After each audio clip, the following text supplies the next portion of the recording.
dikategorikan dengan sempit ke dalam aturan, norma, definisi, dan konsep umum. Keduanya menegaskan bahwa pengalaman individu tidak bisa dipahami sepenuhnya dari luar. Hanya kita yang bisa benar-benar memahami keberadaan kita sendiri tanpa bisa direduksi ke dalam kategori-kategori yang dibuat orang lain. Yang unik, sang aku selalu berhati-hati, mempertanyakan, mengkritisi, dan bahkan jika itu dibutuhkan, berani untuk menghancurkan ide-ide esensialis, dan bahkan berani mengkritisi aturan-aturan eksternal yang dipaksakan, entah apapun itu. Karena yang unik tidak menyukai pemaksaan-pemaksaan apapun. Manusia adalah makhluk tertinggi bagi manusia, kata humanisme. Tetapi seorang egois akan berkata, aku adalah makhluk tertinggi bagi diriku sendiri. Stirner bahkan mengajak kita untuk curiga terhadap kemanusiaan, karena kemanusiaan itu sendiri menurutnya bukanlah hal yang benar-benar ada dalam diri kita sendiri sebagai manusia itu sendiri. Karena bagaimanapun dalam pengalaman kita pasti kita pernah merasakan bahwa kita sedikit tidak manusiawi, seperti ada semacam tuntutan dari luar diri kita sebagai manusia untuk lebih manusia lagi, menjadi semacam manusia ideal atau manusia yang seharusnya.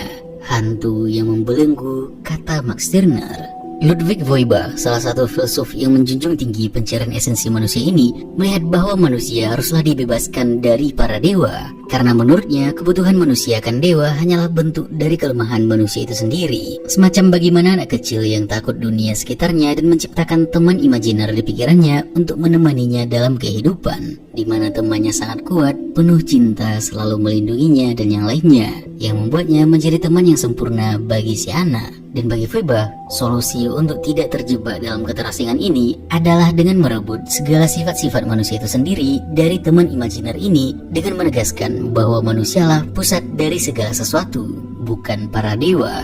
Para pemikir ateis di zaman modern mungkin akan terharu-haru mendengar pernyataan menggelegar Feuerbach. Namun, Stirner mungkin hanya akan tersenyum sinis mendengarkan hal itu dan melihatnya sebagai belenggu yang sama dengan nama baru. Mereka berkata tentang Tuhan, jangan sebut namanya. Hal yang sama bisa dikatakan tentang manusia. Manusia tidak bisa diungkapkan karena ia tidak lain hanyalah sebuah gagasan. Manusia hanyalah sebuah ide, tetapi aku adalah yang unik. Menolak ide esensial satu dengan menggantinya dengan ide esensial lainnya adalah yang paling tidak disukai oleh Stirner. Karena pengekangan demi pengekangan tidak akan pernah selesai dan sang aku tidak akan pernah terbebas dan akan selalu dihantui oleh ide-ide. Namun, kalau seperti itu, sang aku yang tidak mengikuti nilai apapun, dia bukanlah seorang yang beriman, bukan seorang negarawan, bukan yang manusiawi, bukan yang baik, bukan yang sopan, bukan apapun. Bukannya itu berarti dia tidak lagi menjadi manusia. Nah, percobaan untuk sampai ke kesimpulan bahwa dia menjadi manusia ini juga adalah bentuk pemaksaan lainnya, karena sama saja akan mengurung si aku untuk menjadi dirinya sendiri dengan bebas. Kita sering diajarkan bahwa menjadi manusia berarti memiliki empati, rasionalitas, dan tujuan yang lebih besar. Tapi bagaimana jika kita ingin hidup tanpa terikat oleh definisi-definisi itu? Bagaimana jika kebahagiaan kita justru ada dalam sesuatu yang tidak bisa dimasukkan ke dalam kategori yang diterima? Jika kita tidak ingin mengikuti standar kemanusiaan yang dikonstruksi oleh masyarakat, apakah kita masih berhak menyebut diri kita manusia? Selama 1000 tahun di abad pertengahan, manusia selalu takut dengan dewa, selalu menegaskan sesuatu, apapun itu, berdasarkan dari perintahnya dan para penggemanya. Namun, di zaman modern, di zamannya, manusia mulai mendewakan kemanusiaan itu sendiri. Dan itu menurutnya adalah masalah yang sama. Entitas dan makhluk tertinggi memang merupakan esensi dari manusia. Tetapi justru karena ia adalah esensi manusia dan bukan manusia itu sendiri, tidaklah menjadi masalah apakah kita melihatnya di luar manusia lalu menyebutnya sebagai dewa, atau menemukannya di dalam manusia dan menyebutnya sebagai esensi manusia, atau manusia. Aku bukan dewa maupun manusia, bukan esensi tertinggi ataupun esensiku sendiri. Manusia adalah dewa di zaman sekarang, dan ketakutan terhadap manusia telah menggantikan ketakutan lama terhadap dewa. Di dunia modern sekarang, standar tentang manusia sejati semakin erat dikaitkan dengan produktivitas. Orang dihargai berdasarkan seberapa keras mereka bekerja, seberapa banyak mereka menghasilkan, atau seberapa besar kontribusi mereka bagi masyarakat. Seseorang harus seperti ini dan seperti itu, standar demi standar untuk mendewakan kemanusiaan itu sendiri, menyembah manusia. Jika seseorang tidak bisa memenuhi standar ini, entah karena kondisi fisik, mental, atau sekedar memilih jalan yang berbeda, ia pasti dianggap tidak berharga. seorang difabel yang tidak bisa bekerja penuh waktu, seorang lansia yang tidak bisa lagi produktif, atau seseorang yang menghabiskan hidupnya melakukan hal-hal yang dianggap tidak berguna oleh pasar seringkali dipinggirkan. Kita diajarkan bahwa nilai kita sebagai manusia harus selalu diukur dari seberapa bermanfaat kita bagi orang lain. Sesuatu yang jelas akan membuat Stirner geram. Namun, kalau sang aku ini benar-benar adalah ketiadaan, jadi bagaimana? Apakah ini berarti seseorang yang egois? Berdasar pada Stirner ini, dan yang terbebas adalah mereka yang kosong atau nihil tanpa arti. Apakah mereka yang bebas menurut Stirner adalah yang terus-menerus menolak ide dan tidak pernah menjadi apapun?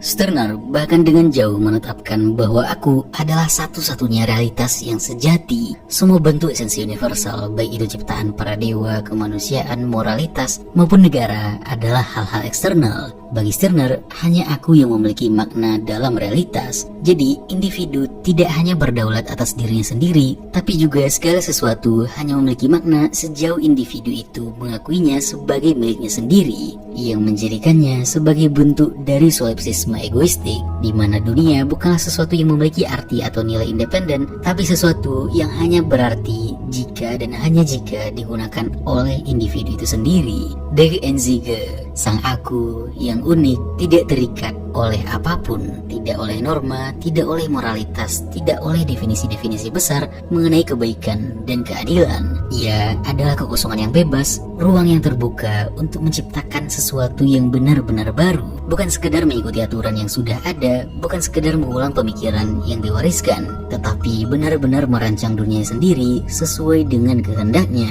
Ketiadaan Stirner bukan sesuatu yang harus ditakuti, karena ini bukan sekedar nihilisme kekosongan yang membawa kehampaan atau keputusasaan. Justru sebaliknya, ketiadaan ini adalah awal dari segala kemungkinan. Jika tidak ada esensi yang memaksa kita untuk menjadi sesuatu yang sudah ditentukan sebelumnya, maka kita memiliki kebebasan mutlak untuk menjadi apapun yang kita inginkan. Ketiadaan ini bukan beban, melainkan sesuatu yang patut untuk dirayakan. Jika dewa atau umat manusia seperti yang engkau katakan hingga kini belum mampu menyempurnakan dirinya sendiri dan menjadi segalanya bagi dirinya sendiri, maka aku di pihakku berniat untuk menjadi segalanya bagi diriku sendiri. Kekurangan itu bukanlah ketiadaan yang tidak berisi apa-apa, bukan pula ketiadaan yang pasif, melainkan ketiadaan yang kreatif. Artinya dari ketiadaan itu, aku memiliki kemampuan untuk menciptakan segala sesuatu bagi diriku sendiri. Ketiadaan kreatif memungkinkan kita untuk menciptakan dunia kita sendiri, termasuk nilai-nilai, moralitas, dan prinsip hidup yang benar-benar kita yakini. Inilah yang disebut Stirner sebagai properti, yang berarti bukan hanya fisik seperti rumah atau harta benda, tapi segala sesuatu yang bisa kita kuasai dan gunakan untuk memperkuat diri kita. Ide, keyakinan, ideologi, bahkan kepercayaan politik atau filosofi hidup pun bisa menjadi bagian dari properti kita. Feminisme, sosialisme, nihilisme, anarkisme, komunisme, liberalisme, atau gagasan apapun itu bisa menjadi properti selama kita menggunakannya untuk kepentingan diri kita sendiri, bukan karena tekanan atau keharusan dari luar. Namun, masalah muncul ketika seseorang tidak menyadari bahwa nilai-nilai yang ia pegang sebenarnya bukan miliknya sendiri. Ketika seseorang memegang suatu keyakinan bukan karena ia menginginkannya, tetapi karena ia merasa harus tunduk pada aturan sosial, moralitas kolektif, atau opini orang lain, maka ia, menurut Stirner, sudah kehilangan dirinya. Ia bukan lagi pemilik dari gagasan-gagasannya, melainkan sekedar hamba yang mengikuti apa yang dianggap benar oleh orang lain. Baik atau buruk seharusnya bukan dari masyarakat, Stirner bilang, tapi dari apa yang bisa membuat seseorang lebih bebas dan lebih kuat. Properti berarti tidak hanya memiliki, tapi juga menikmati, menggunakan, bahkan menghancurkannya jika perlu. Kepemilikan sejati atas sesuatu itu berarti kita berhak melakukan apapun dengannya tanpa merasa terbebani oleh ekspektasi orang lain atau aturan apapun. Jika kita memiliki sebuah ideologi, tetapi suatu saat kita menyadari bahwa ideologi itu justru membatasi kita harus siap membuangnya. Jika sesuatu tidak lagi membawa manfaat bagi diri kita, maka mempertahankannya hanya akan membuat kita terjebak dalam ilusi. Dan justru karena konsep propertinya inilah, kita dapat memahami bahwa yang dia jelaskan sangat berbeda dari egoisme yang selama ini kita pahami. Mau itu orang yang hanya memikirkan dirinya sendiri atau bahkan merendahkan orang lain, atau misalnya mencari uang sebanyak-banyaknya, egois dalam bentuk apapun. Jika dia menempatkan ide itu di atas dirinya, Dia belum egois menurut Stirner. Orang yang tergila-gila dengan uang memiliki gagasan tetap, memiliki hantu, memiliki gagasan esensi yang sakral. Obsesinya pada uang. Ia melayani uang, bukan mengendalikannya. Ia bukanlah seorang yang unik, melainkan seorang budak. Mereka yang mengejar uang saja mungkin untuk diri sendiri, itu juga bukan orang yang bebas, karena uang itu sendiri menjadi esensi yang menguasai dan mengendalikannya. Egoisme Stirner bukan sekedar memenuhi keinginan yang diarahkan oleh sesuatu di luar diri sendiri, seperti uang yang tadi, tapi menciptakan dan mengarahkan kehidupan berdasarkan kehendak pribadi yang bebas dari subordinasi terhadap hal-hal di luar diri sendiri. Yang membuat egoismenya adalah egoisme kreatif dan mandiri, menjadi tuan atas dirinya sendiri dan tidak diperbudak apapun, bahkan oleh uang sekalipun. Dan ini juga membedakan egoismenya dengan egoisme murahan yang hanya peduli pada diri sendiri dan tidak peduli pada orang lain. Aku juga mencintai manusia, kata Stirner. Bukan hanya individu tertentu, tetapi semua orang. Tetapi aku mencintai mereka dengan kesadaran egoisme. Aku mencintai mereka karena cinta membuatku bahagia. Aku mencintai karena mencintai adalah sesuatu yang alami bagiku. Karena itu menyenangkanku. Aku tidak mengenal perintah cinta. Aku memiliki rasa persaudaraan dengan setiap makhluk yang memiliki perasaan. Penderitaan mereka adalah penderitaanku. Kebahagiaan mereka adalah kebahagiaanku juga. Yang dia tolak bukanlah sesuatu atau seseorang atau apapun, tapi yang dia tolak adalah ketika semua itu menjadi sakral, menjadi esensi, menjadi ide tetap. Stirner tidak menolak cinta. Ia menolak cinta ketika cinta itu dipandang sebagai sesuatu yang sakral, menjadi ide tetap yang membatasinya. Agar sesuatu atau apapun itu tidak menjadi sakral, kita harus menjadikannya properti. Menjadikan sesuatu sebagai properti berarti menjadikan sesuatu untuk dikonsumsi, dinikmati, dan dihancurkan jika diperlukan. Ini pula menjadi kritiknya terhadap mereka, apalagi para Hegelian kiri pada masanya, yang seolah-olah sudah menabikan Hegel, yang meskipun memang adalah filsuf yang hebat, tapi bukan seharusnya ditempatkan di atas diri menurut Stirner. Banyak orang, baik di zamannya maupun sekarang, sampai-sampai menjadikan filsafat sebagai kitab suci, memberikan mereka belenggu bahwa itu adalah kebenaran mutlak yang harus diikuti. Dan menurutnya, cara untuk membebaskan manusia dari otoritas terhadap semua ide-ide ini adalah dengan melihatnya sebagai alat atau mainan untuk mendukung penciptaan diri mereka. Menciptakan apapun itu sebagai properti, membuat segala ide di bawah kehendak mereka sendiri, bukan tunduk padanya sebagai aturan sakral. Dan untuk bisa mencapai ini, ada 3 kata kunci dari properti, yaitu sebagai kenikmatan, meningkatkan kuasa, dan sesuatu yang bisa dihancurkan. Pertama, properti sebagai kenikmatan yang tidak membuat yang unik tunduk. Jika seseorang memiliki mobil, lalu mobil itu digunakan untuk menikmati perjalanan dan mempermudah hidupnya, maka mobil tersebut adalah propertinya. Tetapi jika ia membeli mobil hanya karena ingin terlihat kaya di mata orang lain atau agar dianggap sukses, mobil itu tidak lagi menjadi propertinya. Mobil tersebut justru menjadi alat yang membuatnya tunduk pada nilai-nilai sosial tentang status dan prestise. Dalam kasus ini, individu kehilangan kuasa atas dirinya sendiri karena ia mengutamakan penilaian eksternal. Begitu juga dengan ide-ide dalam dirinya seperti kebijaksanaan, kebaikan, dan yang lainnya, semuanya harus dijadikan properti. Kedua, properti untuk meningkatkan kuasa. Misalnya, seseorang yang gemar menulis puisi. Jika ia menulis puisi untuk mengekspresikan perasaannya, menikmati proses kreatifnya, dan merasa kuat karena karyanya mencerminkan dirinya, maka aktivitas menulis itu adalah propertinya. Namun jika ia mulai menulis hanya untuk memenuhi standar estetika tertentu yang ditentukan kritikus sastra atau tunduk seluruhnya pada selera pembaca, maka ia kehilangan hubungan dengan propertinya. Ia tidak lagi menulis untuk dirinya sendiri, melainkan tunduk pada norma eksternal tentang puisi yang baik. Ketiga, properti sebagai sesuatu yang mampu dihancurkan. Sebagai ilustrasi, bayangkan seseorang yang memiliki buku favorit yang sering ia baca untuk mendapatkan inspirasi. Suatu hari, ia merasa buku itu tidak lagi relevan dengan hidupnya, atau bahkan mulai membatasinya karena ia terlalu terikat pada ide-ide dalam buku itu. Jika ia memilih untuk membakar atau membuang buku tersebut, tindakan itu adalah bentuk penghancuran yang sah sebagai bagian dari properti. Penghancuran ini bisa bermakna literal, benar-benar menghancurkan fisik, bisa juga sebagai perumpamaan. Yang pasti, penghancuran adalah selalu tentang membuat sesuatu tidak menjadi sakral, tidak menundukkan yang unik, tidak membelenggu sang aku. Bahkan kebebasan itu sendiri adalah bagian dari properti, karena jika tidak, ia akan berubah menjadi sekedar gagasan kosong, menjadi hantu baru yang menuntut kepatuhan. Stirner sadar bahwa kebebasan seringkali dijadikan konsep mutlak yang justru mengikat, bukan membebaskan. Nah, agar tidak terjebak dari ilusi-ilusi kebebasan yang abstrak ini, ia menawarkan konsep yang bernama ownness atau kepemilikan diri sendiri, yang berarti tidak tunduk pada definisi kebebasan apapun yang diberikan orang lain, tapi kita sendirilah yang menentukan sejauh mana kita ingin bebas, dalam aspek apa kita ingin bebas, dan apa makna kebebasan bagi kita. Ownness menjadi lebih unggul dari sekedar konsep kebebasan tradisional karena tidak berangkat dari teori besar atau idealisme-idealisme lainnya, tapi terikat dengan pengalaman individu itu sendiri. Karena kita tidak dibatasi dengan cara atau standar apapun, bukan tentang berapa banyak aturan yang dilanggar, bukan tentang menolak norma-norma sosial, tapi memiliki diri sendiri. Bebas bagi kita untuk sebebas apa tanpa ada paksaan dari hantu apapun. Kalau kita mendengar ide-ide kebebasan seperti dari John Locke misalnya, yang melihat kebebasan sebagai hak alamiah yang perlu dilindungi oleh hukum dan pemerintahan, namun kita tetap harus tunduk pada kontrak sosial, karena tanpa itu kebebasan justru bisa berujung pada kekacauan. Rousseau melangkah lebih jauh, ia mengatakan kita baru benar-benar bebas jika kita mengikuti kehendak umum. Artinya, kita bebas bukan ketika kita melakukan apa yang kita inginkan, tetapi ketika kita tunduk pada kepentingan bersama.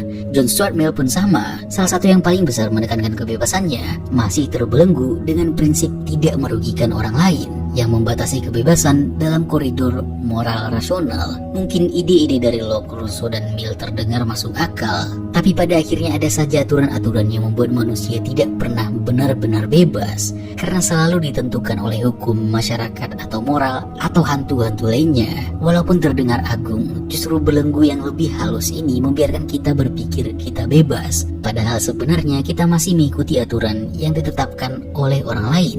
Kalau kebebasan benar-benar memang ada, seharusnya ia tidak perlu izin dari siapapun.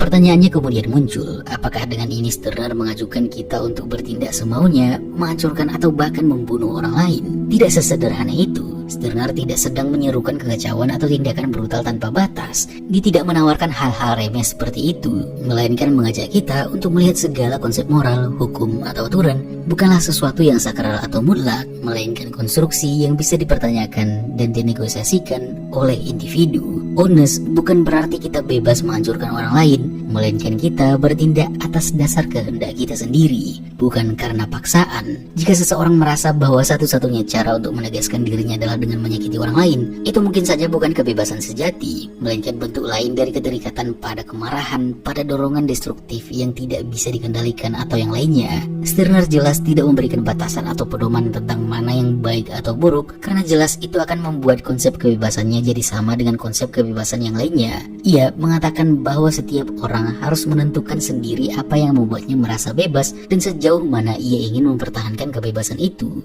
Mengapa kalian tidak berani menjadikan diri kalian sendiri benar-benar sebagai pusat dan hal yang paling utama? Mengapa kalian menghindari pembebasan diri dan malah mengejar kebebasan sebagai sekedar gagasan, sebuah mimpi di udara? Dari pembacaan kita terhadap Stirner dari tadi, salah satu bentuk otoritas terbesar jelas adalah negara, yang tidak hanya mengatur kehidupan dengan hukum dan peraturan, tapi juga membentuk identitas individu sebagai masyarakat. Sejak lahir, kita langsung dimasukkan ke dalam kategori-kategori tertentu: warga negara, pekerja, laki-laki atau perempuan, orang baik atau buruk, produktif atau tidak produktif. Identitas ini tidak kita pilih, tetapi diberikan kepada kita agar kita tetap berada dalam jalur yang telah ditentukan. Kita mengira bahwa kita sudah bebas hanya karena kita bisa memilih jalan hidup kita sendiri dalam batas yang ditetapkan oleh sistem. Kita merasa bahwa selama kita bisa bekerja, berpendapat, dan menentukan pilihan politik, kita telah menjadi individu yang merdeka. Tetapi apakah itu kebebasan sejati? Yang sebenarnya terjadi adalah kita hanya diberi ruang untuk bergerak dalam koridor yang sudah ditentukan. Kebebasan kita bukanlah milik kita sepenuhnya, melainkan sesuatu yang telah dikurung dalam batasan-batasan yang kita terima tanpa sadar. Negara memastikan bahwa setiap individu bergerak sesuai dengan rel yang telah dirancang. Ia menggunakan hukum untuk memaksa, pendidikan untuk menanamkan nilai-nilai, media untuk membentuk persepsi, dan bahkan ideologi untuk menciptakan ilusi bahwa kita bebas, padahal kita sebenarnya hanya menjalani peran yang telah ditentukan sebelumnya. Ketika seseorang menyimpang dari jalur yang ditetapkan, negara tidak ragu untuk menertibkannya, baik melalui tekanan sosial maupun dengan kekerasan secara langsung. Dari semua ini, Stirner menawarkan pemberontakan. Pemberontakan bukan semurahan perlawanan terhadap hukum atau sistem sosial yang ada, tapi upaya untuk melepaskan diri dari segala bentuk otoritas apapun yang mengekang, baik dari luar maupun dari dalam diri kita sendiri. Mereka tidak memberontak aturan negara, tapi menolak untuk dikategorikan dan didefinisikan. Dia berada dalam kondisi yang terus-menerus berubah, menciptakan dan menghancurkan dirinya sendiri sesuai dengan kehendaknya, tanpa harus tunduk pada konsep identitas apapun yang diberikan kepadanya. Apa tujuan dari pemberontakan ini kalaupun disebut bertujuan? Stirner akan menjawab bahwa pemberontakan dilaksanakan bukan atas nama apapun, bukan atas nama para dewa, bukan atas nama manusia, bukan atas nama ideologi, bukan atas nama moral, bukan atas nama kemanusiaan, tapi pemberontakan dilaksanakan demi diri sendiri. Stirner menegaskan, aku tidak lagi melakukan apapun demi dewa, aku tidak melakukan apapun demi manusia. Apa yang aku lakukan demi diriku sendiri. Hanya dengan cara ini dunia memuaskanku karena aku tidak terasing dari diriku sendiri di dalamnya. Hubunganku dengan dunia terletak pada bagaimana aku menikmatinya, dan dengan demikian mengkonsumsinya demi kenikmatanku sendiri. Hubunganku dengan dunia adalah hubungan kenikmatan dan apropriasi. Aku berhubungan dengannya secara egois, dan dunia menjadi milikku sebagai propertiku, sebagai makananku. Pemberontakan yang terjadi di dalam diri manusia ini selalu terjadi dikarenakan sang aku selalu bisa menjadikan segalanya sebagai properti sejauh dalam batasan kekuatannya. Maka subjek egois selalu ada dalam ketegangan dan kekacauan. Der Ewige, sang aku yang egois, sang unik, selalu ada dalam serangkaian konflik batin, hasrat yang saling bertentangan. Artinya, karena segalanya bisa menjadi properti yang bisa digunakan, sang unik bisa memiliki banyak perspektif dalam tubuhnya yang bisa jadi bertentangan, bahwa sang unik tersusun atas banyak konsep diri yang selalu berubah tergantung pada aktivitas apa yang sedang dilakukan. Terkait ini, seorang penafsir Stirner, yaitu Alejandro de Acosta, menyatakan dengan indah, aku adalah jurang yang penuh dorongan, keinginan, hasrat, dan nafsu yang tidak terhukum dan tidak teratur, kekacauan tanpa cahaya dan bintang penuntun, kekacauan ergo sum. Keberadaanku bukan ditentukan oleh ketetapan identitas, melainkan oleh identitas dan hasrat yang selalu mengalir bebas.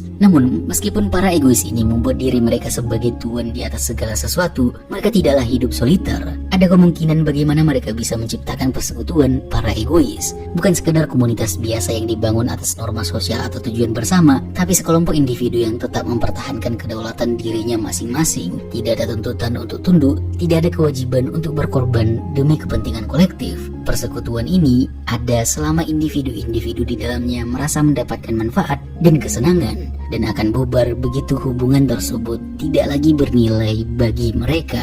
Bayangkan pertemanan yang tidak dibebani oleh ekspektasi moral atau aturan kaku. Tidak ada tuntutan untuk selalu ada, tidak ada kewajiban untuk mengikuti standar kesetiaan yang ditentukan orang lain.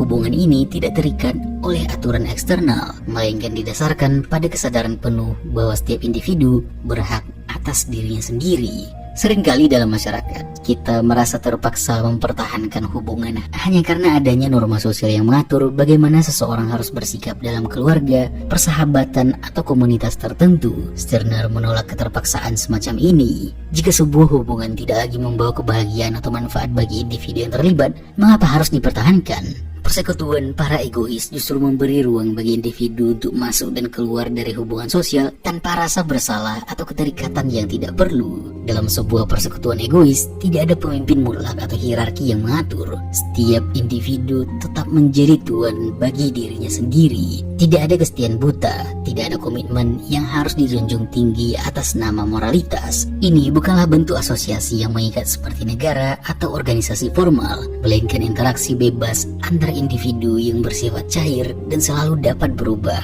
sesuai dengan kehendak mereka yang terlibat. Sebuah masyarakat tidak mungkin ada tanpa kekuasaan dan ketundukan. karena ia merupakan penyatuan individu-individu yang tidak setara, dan kesetaraan tidak dapat bertahan di antara yang tidak setara. Sebaliknya, bisa ada suatu persekutuan individu-individu, suatu persekutuan di mana tidak ada seorang pun yang menginginkan sesuatu selain apa yang ia kehendaki, di mana setiap individu mengekspresikan keunikan dirinya. Persekutuan ini hanyalah bentuk dari penggabungan diri yang terus-menerus, sebuah penggabungan yang tidak pernah menjadi suatu kesatuan tetap, melainkan hanya manifestasi terus-menerus dari individu-individu.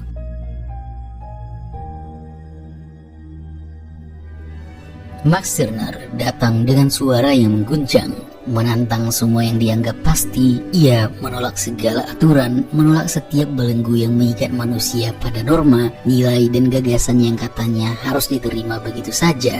Baginya, kebebasan sejati hanya ada ketika kita berani melangkah ke dalam kekosongan, ruang di mana kita bisa membentuk dunia kita sendiri tanpa dikendalikan oleh konsep yang diwariskan begitu saja. Aku yang unik bukanlah sesuatu yang bisa dijabarkan dalam definisi atau aturan.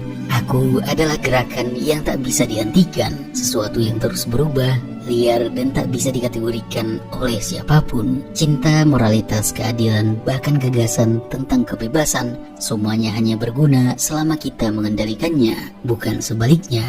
Aku bukanlah makhluk yang hidup di dalam batasan-batasan yang dibuat orang lain. Aku adalah kekacauan yang penuh gairah, keinginan, dan dorongan yang selalu bergerak. Stirner mungkin tidak sukses dalam konteks sosial yang selama ini kita pikirkan. Dia miskin dan gagal, namun mendengar semua yang dikatakan. Apakah mungkin semua itu bisa saja tidak dia pedulikan sebagai individu yang bebas? Dan mungkin saja dengan kehidupannya yang cukup kontradiksi dengan semua orang, dia sama seperti pemikir besar yang selalu dibuang oleh masyarakat, Nietzsche, Kierkegaard, bahkan Socrates. Dia gagal dalam ukuran hantu-hantu yang kita percayai, tapi berhasil dalam pemberontakannya. Stirner menolak semua bentuk kewajiban, baik kepada masyarakat, keluarga, maupun kewajiban moral dari apapun. Dia mengatakan bahwa kewajiban apapun terhadap diri sendiri bisa menjadi bentuk perbudakan. Jika dia mulai memperlakukan egoisme sebagai dogma, aku tidak peduli apakah aku benar atau salah. Jika itu berhasil bagiku, maka itu benar bagiku. Pemikirannya bukan kitab suci. Ia tidak ada untuk dipuja atau dijadikan dogma baru. Stirner hanya berguna jika kita menggunakannya sebagai alat untuk membebaskan diri, bukan sebagai aturan yang mengikat. Kalau seseorang masih merasa harus tunduk pada pemikiran Stirner tanpa berani merombaknya, berarti kita tidak benar-benar mendengarkannya dan malah membuatnya menjadi hantu baru di dalam pikiran kita. Dalam kasus seperti itu, lebih baik kita membuang Stirner ke tempat sampah atau membakarnya agar kita bisa benar-benar bebas dari semua otoritas, termasuk yang pernah kita kagumi. Tapi sekarang pertanyaannya adalah, beranikah kita benar-benar mengklaim hidup kita sendiri? Seberapa banyak dari keputusan kita yang benar-benar berasal dari diri kita, bukan dari aturan atau harapan orang lain? Jika kita merasa sudah bebas, bukankah mungkin kita hanya mengganti satu penjara dengan penjara yang lain? Apakah kita cukup jujur untuk mengakui bahwa mungkin kita belum benar-benar memiliki diri kita sendiri?